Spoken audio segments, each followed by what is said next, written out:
This afternoon, I feel very privileged to be announcing and to introduce to you our new president of the Hungarian Cultural Garden, Ron Kovács.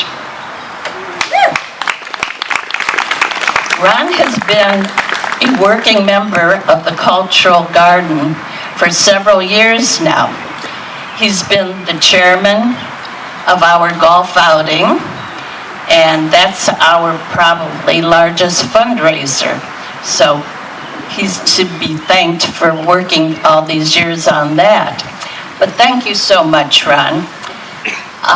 In addition, I'd like to let you know that in today's program, there is a QR code, and the QR code relates to the monoliths we have in the Liszt garden. And why do we do a Liszt concert? Is because in 1934, our founders of the Hungarian Cultural Garden dedicated our garden to Franz Liszt. And so 2 years ago, we added 2 friends of Franz Liszt, and that's Bartók and Kodály. And this year, we've added the QR code of all 3 to the Cultural Garden. There's a QR code within your program, and you can also use that. But we want to thank Ron for coming and participating in our garden for all these years, and we thank him for taking on the presidency. Ron is surrounded by a very seasoned and well-versed board of directors, and also by a very enthusiastic and loyal and working wife. So we thank all of them also for participating in the garden. But let me turn the program over to Ron and give him a round of applause and thank you. I would like, first of all, to thank all of you for coming. And please, if the heat doesn't get to you, please look around our garden. We're very proud of the garden, and it's a beautiful place. So if you have a chance, do that. Secondly, we invited the council, the General Council of Hungary in Chicago, I think that's the right way to say it, and he graciously came today. So I'd like to invite Balázs, am I saying that right? Absolutely. Balázs Martinfield. And he will say a few words, and then after that, Carolyn will be up.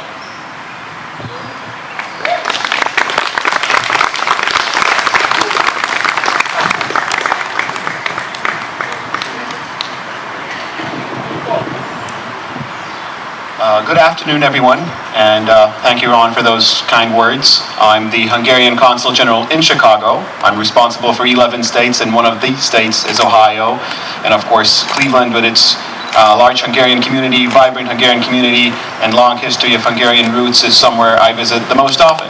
I roughly come to Cleveland once every month, and I come because you, the Hungarians in Cleveland, the Hungarian Americans, and the Americans who have ties to Hungary organize such great events that it is not me who's accepting graciously, it's the invitation that's gracious so I can be here and partake in what promises to be an excellent event today as well.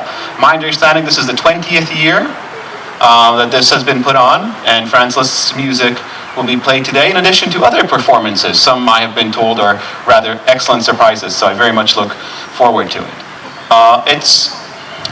It's hard to stand here in this heat and keep a straight face. I did not bring the heat with me from Chicago, but I do enjoy the weather over here and the people. And I think I don't get to participate in enough musical events. And that's not because I don't like them, it's because they're not that common or I don't hear enough about them. But I think in today's really turbulent geopolitical times, it becomes increasingly important to pick certain things that will not be replaced. And I think music will never be replaced. AI won't replace personal music, because the interactions, the connections, the community, the shared experiences it fosters and gets to us is somehow certainly human. And that humanity in music is something that's to be celebrated. And I'm very glad for Ron Kovács and Charlotte Kovács who have put this on, this concert here today and inviting me to speak. És most egy pár szót szeretnék tényleg csak magyarul, mert megkértek, hogy magyarul is mondjak, és talán chicagói főkonzulként, Magyarország chicagói főkonzuljaként elvárt is, hogy magyarul is szóljon hazánk amerikai magyarságának egyik legnagyobb képviselőihez, a clevelandi magyarokhoz. És nagy megtiszteltetés, hogy újra itt lettek önökkel. Igazából azért is jövök természetesen, hogy valamennyire emeljem a rendezvény színvonalát, hogy ezt szokás mondani, bár inkább a rövid beszédekkel szeretem ehhez hozzájárulni, de leginkább azért jövök, hogy megismerjem önöket, megismerjem titeket, és az eseményeken lévő beszélgetések alkalmával személyesen kötődjünk. És nagyon-nagyon jó látni, hogy ma már más események is voltak itt Clevelandben, és nagyon jó látni, hogy közösen jöttök egyik eseményről a másikra, és ennyire összetartó csapat vagytok. Ugye, ha jól tudom, 15 szervezet és 8 egyház itt Clevelandben, hát ez fantasztikus, és magyarként büszkeséggel töltett, hogy itt Amerikában is ennyire összetartó tartotok, és tart minket, nem csak a zene, hanem a magyarság. Tehát nagy megtiszteltetés itt lenni, és én is nagy szeretettel várom a koncertet, és kérem beszélgessünk majd a koncert után is. Örülök, hogy találkoztunk.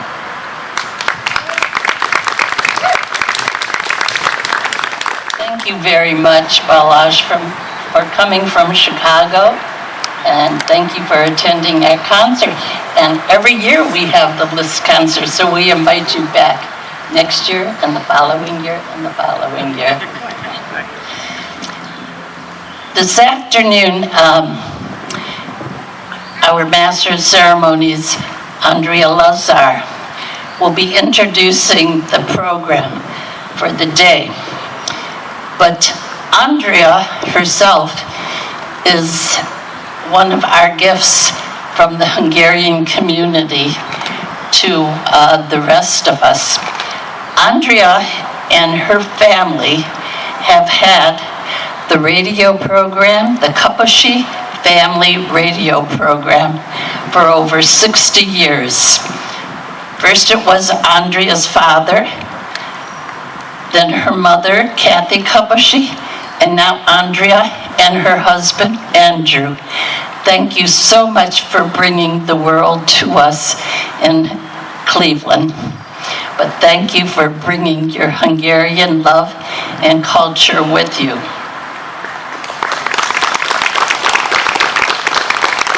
Andrea's been on the Kaposi radio program for over 20 years now and continues to go. So we are so honored to have her this afternoon, and give her a round of applause. Thank you.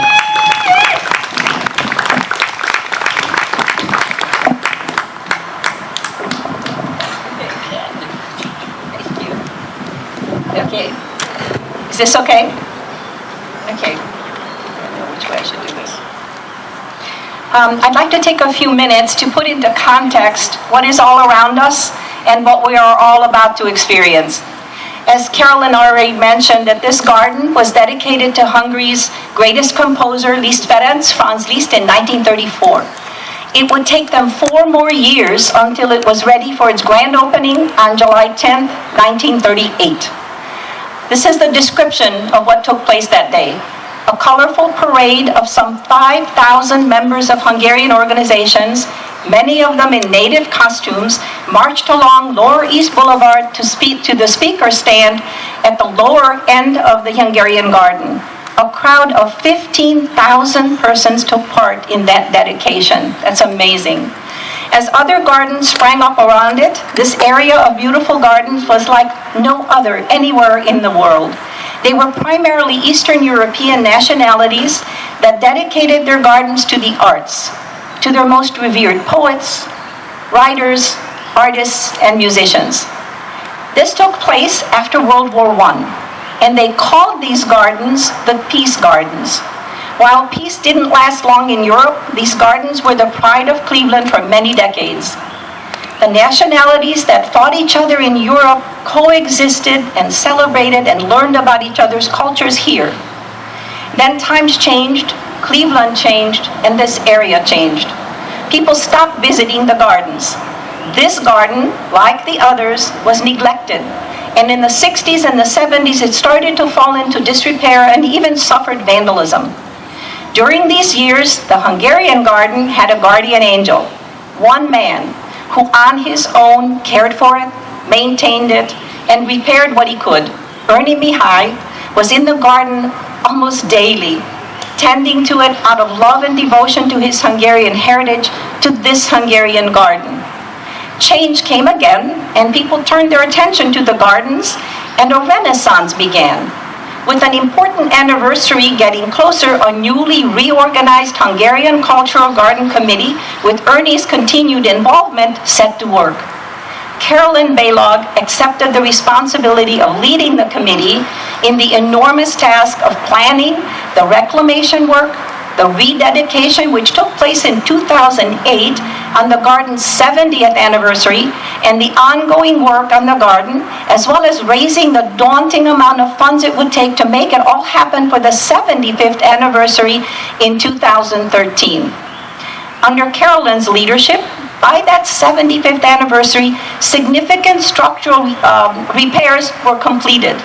From the reflecting pool to the walkways, its signature Seikai kapu, and the surrounding plantings of new trees and flowers, the garden came into full bloom once again.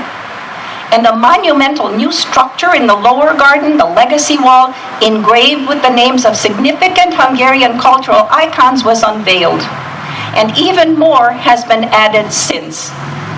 With her gentle ways, her remarkable talent and people skills, her hard work and dedication, she and her equally dedicated committee met the challenges and went beyond to ensure the future of this beautiful garden. As it is now being handed over to a new leader, Ron Kovac, we owe a debt of gratitude to Carolyn, who like Ernie, has left her mark on this garden well into this future. As you can see, I am so proud to be a part of this, and I love all that these two people in particular have done for the garden. So please, let's have another round of applause in gratitude to Carolyn.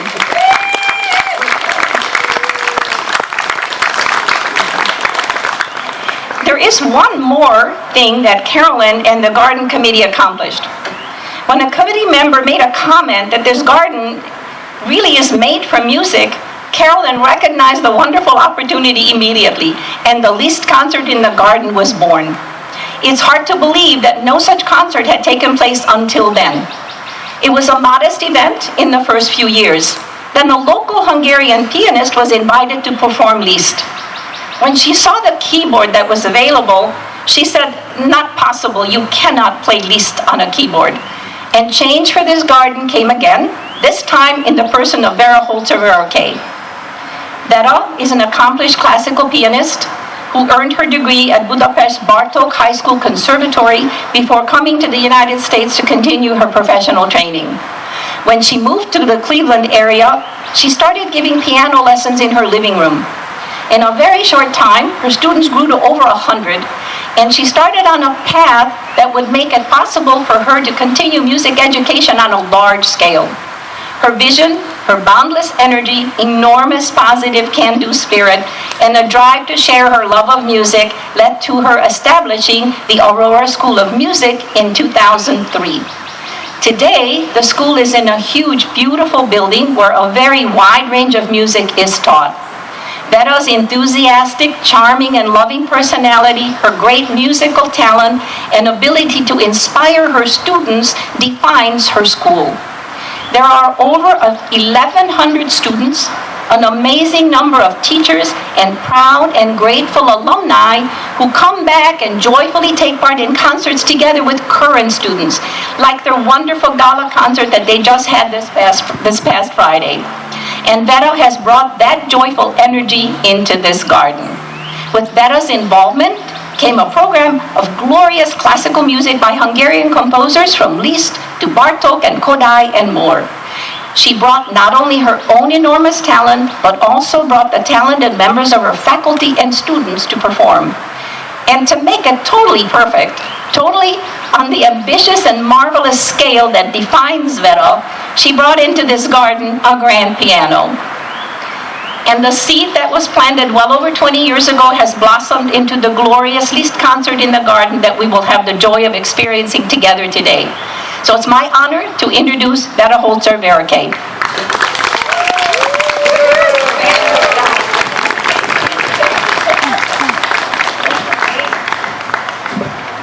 Wow, I was just standing there and said, Andrea made this whole thing up? Wow, pretty exciting.